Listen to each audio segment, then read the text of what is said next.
If you could live green, would you? I'm Nick Federoff, host of Things Green, where we introduce nuggets of green lifestyle from gardening, upcycling, answering your questions, sustainability, even discussing environmental issues. You can become more confident in making the right decisions for you and your family. So come along as we are Things Green.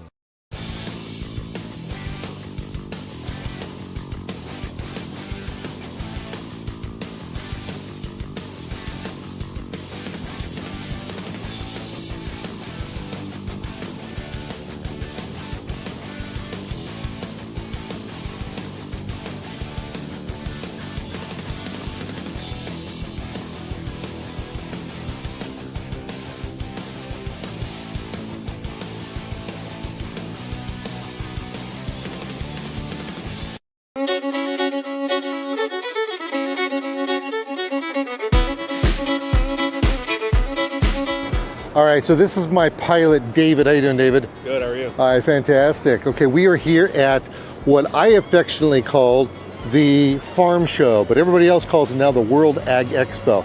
Check this out. We got a bird's eye view of what's going on here. Now, this right here is a bajillion acres of land that has a whole bunch of farm equipment all the way down to the smallest little knick-knack. Look at that parking over there. Man! But they have enough room over here to accommodate anybody. Now you see that building right there? We filmed a TV show in that heritage complex before. That was some time ago. They got a bunch of neat equipment in there, antique-y kind of stuff.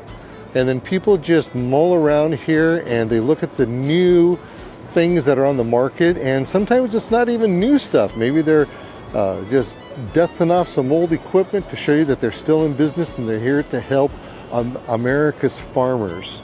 And you can spend 3 days at this place easily.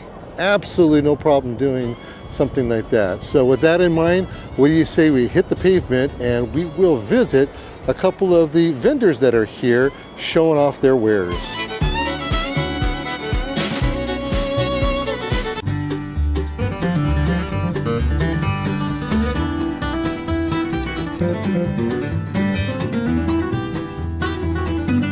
Okay, so I've got a bearded brother with me right over here, and we're just kind of hanging out looking cool, aren't we? Yeah, so beautiful day. Okay, I have to tell you, I've never seen anything like this before. Sure. What in the world? Look at, we got water that is coming down a big old tube. Yep. We've got our corn that's right here. Yep. And it looks like we're doing some type of controlled flood irrigation. Correct.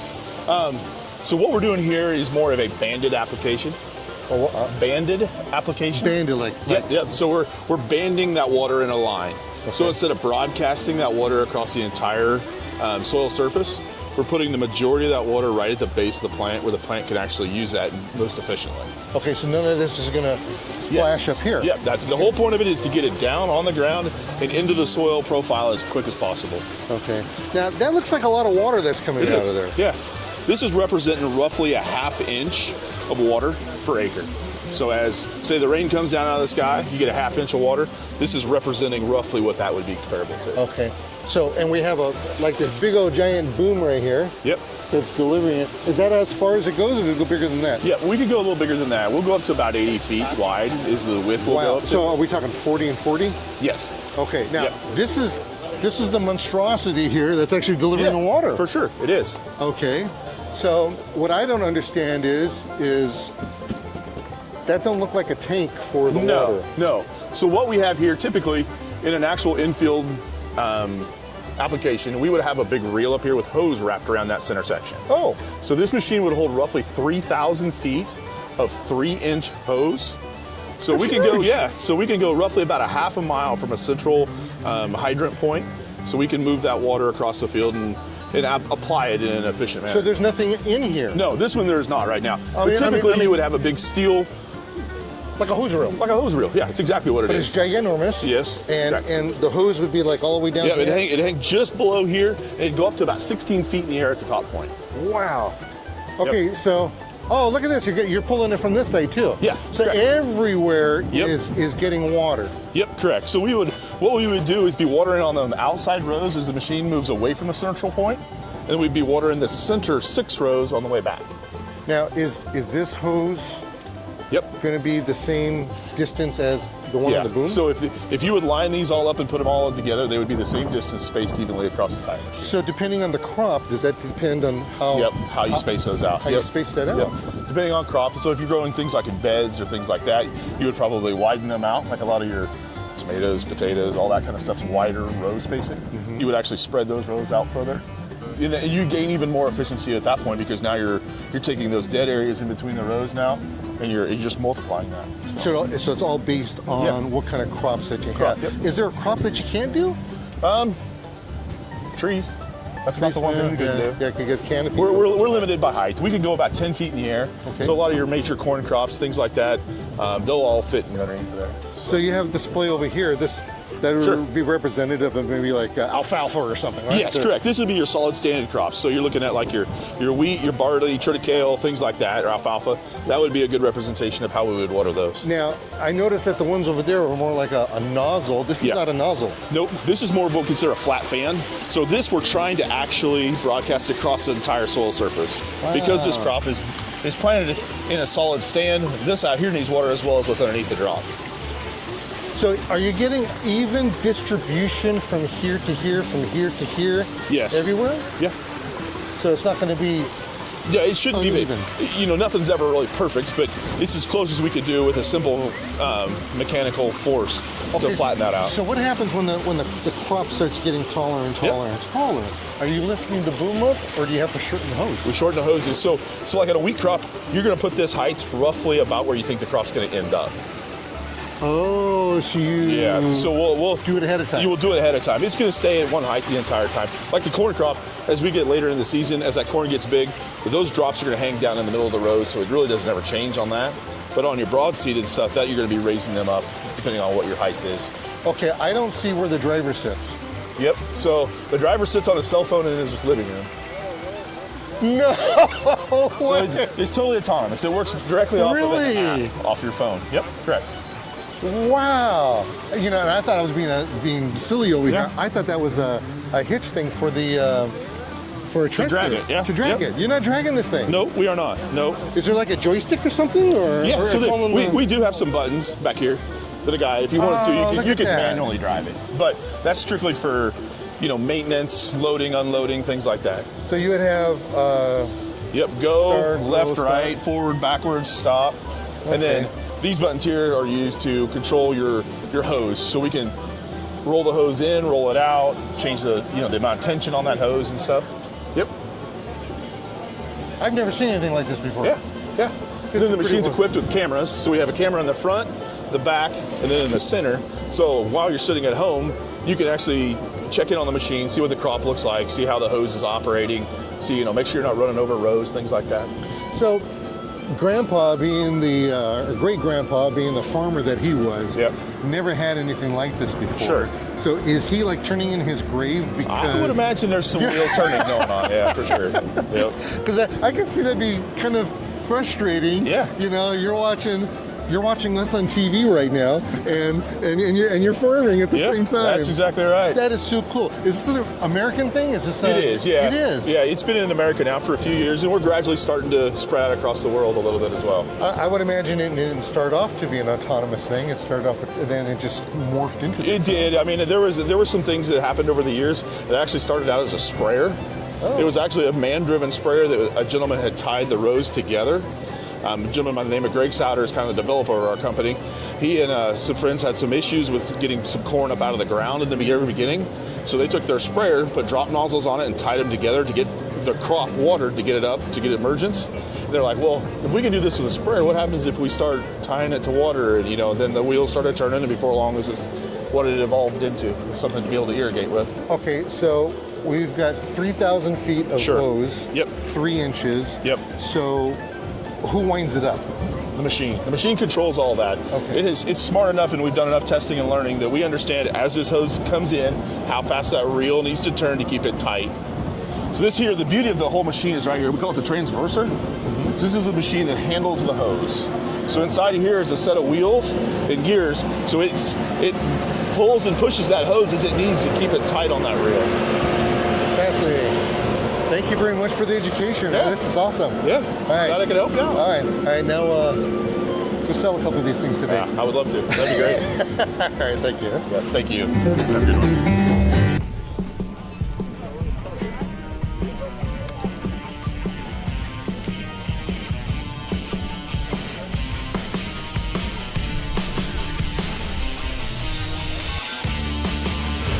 As far as I'm concerned, this has got to be one of the coolest booths I've seen over here at the show. Of course it is. Have you ever really been up there? No, I don't go up there. You don't go up there? No, that's for crazy people. You fall down. Our service manager over here, he goes up there. Oh, you go up there? Yeah. I climb up there. Really? How many times have you fallen down? Never. Never? Never. I wouldn't go back up if I did. Ah, that's a long way up there. Okay, so being a city slicker, what is this?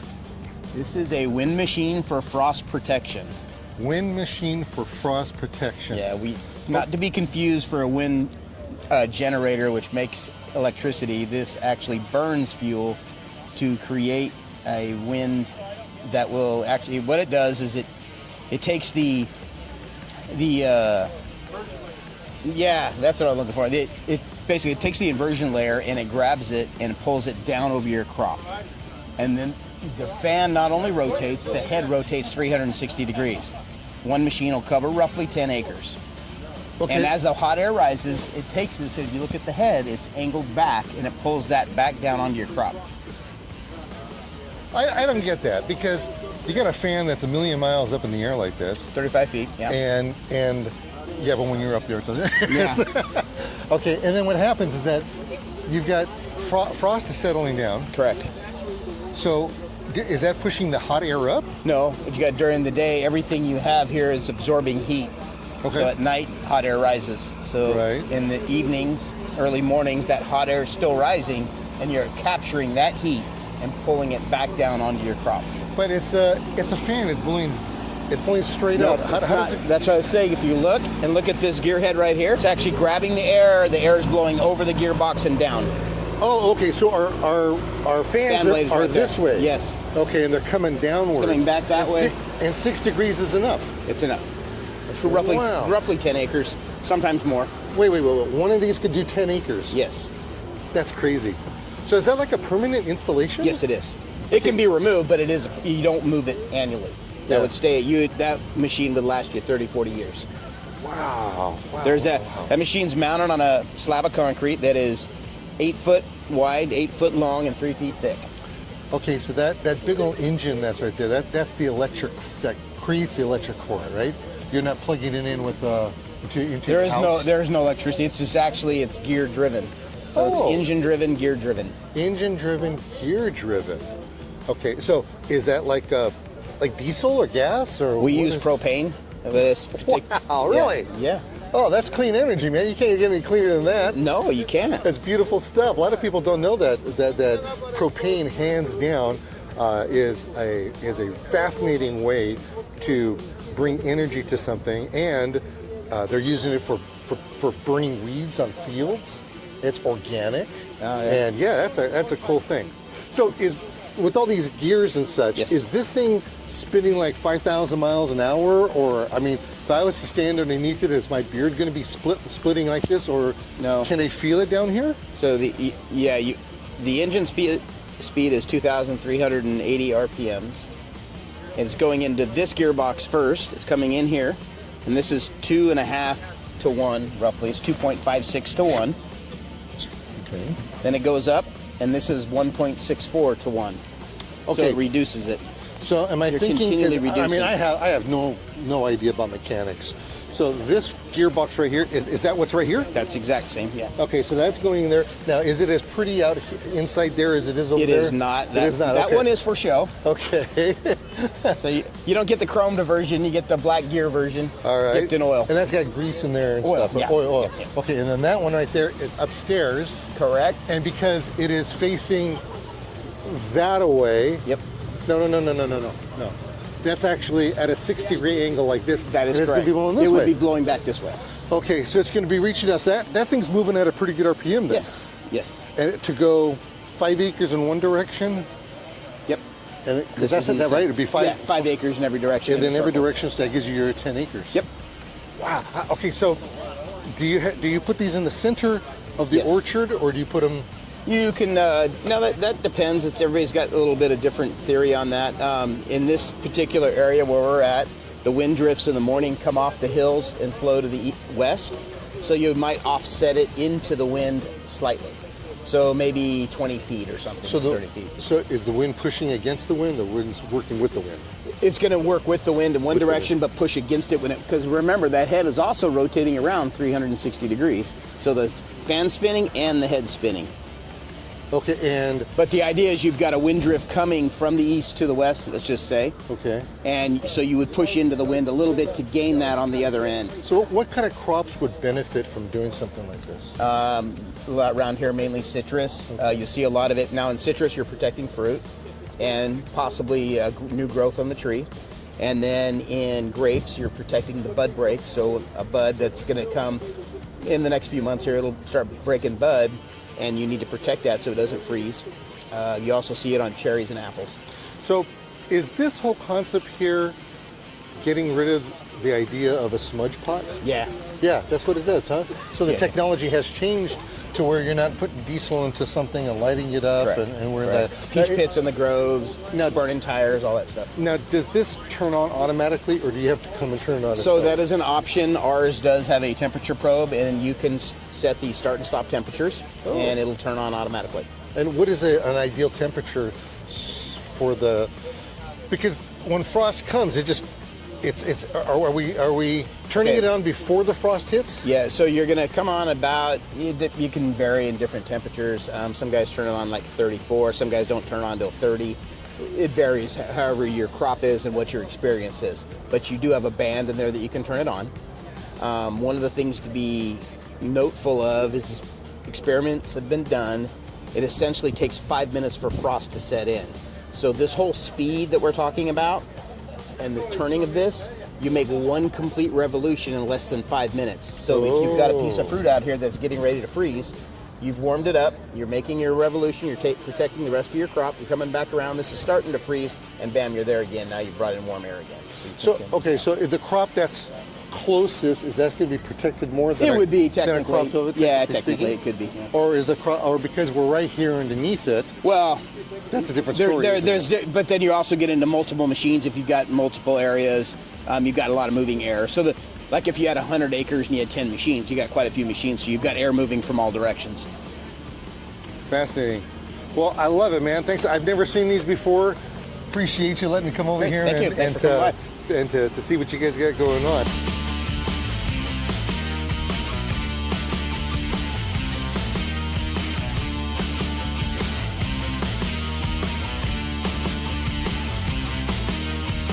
Okay, so here's the deal.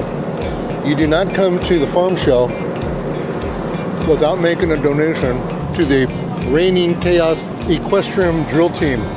And the reason being is because they have something called the Cobbler Peach Pie and Ice Cream.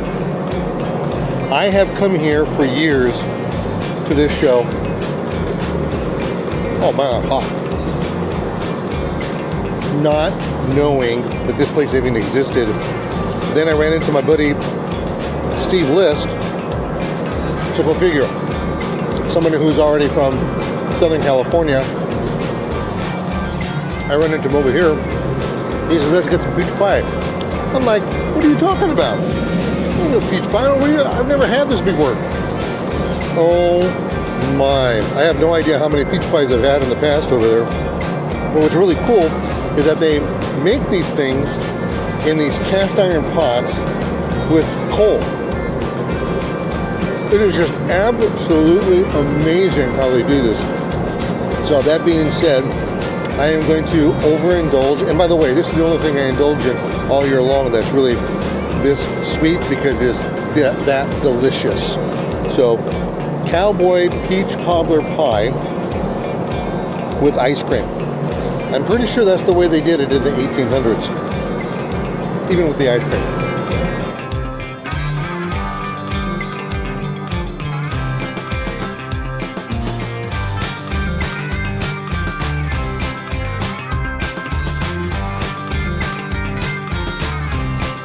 we are here at the, well, we used to call it the farm show. They don't call it that any longer, do they? Yeah, International Agri Center. Yeah, International Agri Center for the World Ag Expo. Yes. And you two are actually some seasoned volunteers here, aren't you? Yes. Yeah, pretty well, yeah. Yeah. How long have you guys been volunteering here? It's in 1992. Is that right? Yeah. And how much do Yeah. you get paid for doing this? Lunch. Lunch. You get lunch. You get lunch out of it, you know. Well, you gotta eat, right? We get to eat. Yeah, that's. Well, that's good. So, what are some? What's the reason for you guys wanting to volunteer over here in the first place? Who knows? Who knows? Huh? Just We something to do. just started in. It's just something good. Oh, okay. Because we're in a farming community. They have all farming equipment. And every year it changes to, they get new stuff. And every year they have what they call the top 10 new products. Oh. And they use this farm show to Present them. present their new show. Oh, okay. New equipment. It's the first place the public gets to see it. Okay. I was Yeah. disappointed last year. There was a date picker from the desert. And I asked him, I says, may I borrow it tonight? I have my avocado tree. I want to pick up my avocados. I says, I'll bring it back tomorrow morning. He wasn't going for that, huh? It was only 50 foot high. Well, so I've actually known these fine people since I was a little boy. And I remember when going to your house, you guys used to grow persimmons. No, persimmons? Quince. Quince. That's what it was, quince. Yeah. Yeah, I still have memories of that. So being farmers yourselves, you guys have, I would imagine, seen just a lot of changes in the industry. Oh, There's so absolutely. much in here. There's equipment here that I have to go ask them what they use it for. I have no idea. Yeah, and a lot of this stuff is turning into robotics too. Yes. And Yeah. then years ago, that's when they started with drip irrigation. That was the first time I saw it. And now, because of the ground subsiding, they want farmers to go back to flood irrigation. Really? Well, there's Oh, talk. interesting. Okay, so I'm really big, and I know the science behind subsurface irrigation, and that's going to be pretty interesting as it starts to flourish. And in fact, I even give talks about that. And I know you're really involved with the watering community Yes. Yeah. and all that. So that's going to be another type of thing. It's not flood irrigation, but it can work with your drip system. But what it does, it actually waters under the ground Yeah. as opposed to any water coming on the top. Yeah, I thought, no, they thought about it and realize it more. Yeah. We have a piece of property about a half a mile from us that they've got two recharge basins, but the other property they trenched it and they buried their hose behind underground. Yeah, that's pretty wild, isn't Yeah. it? Yeah. Okay, so I'm going to totally change the subject. If you wonder if he looks familiar, that's because he's been on the show before. How's the campground doing? It's doing fine. Is that right? Yes, they're getting better. See, in fact, we got hold of our trailer finally from the other company. They left it, and she made a well, Office. you can see a store out of it, Oh, okay. and it's doing Nice. real good. And you have the covered wagons, they're doing all right? Yes. Covered wagon. Yeah, so if you ever want to go camping, you want to go to Frandy Camp. Frandy Park. Frandy Park. In Kernville. In Yeah. Kernville. Right And down- they've got, you can actually go inside. They have these covered wagons that you can sleep in. Yeah. All right? Yes. Right. Yeah, that's really nice. And And are what- you still hooking yourself up to them and pulling them around for that farm? No, I think they're. No, I'm not doing it. They're doing it over there. Well, thanks for letting me stop you over here at the farm show, and keep up the good work. Yeah. Thank you. Well, thank and you. Enjoy yourself and come and see us again. Thank you. Yeah. Hi, I'm Nick Federoff, and thank you for joining me here on Things Green, where I give you a wealth of information, whether it's gardening, sustainability, we could be talking about construction stuff, we've even been to airports. You just never know where we're going to end up, but I can guarantee you this much, we have information and ideas for you that you can use for your lifestyle, and at the very least, talk about it around the water cooler. That's me with me, Nick Federoff, here on Things Green.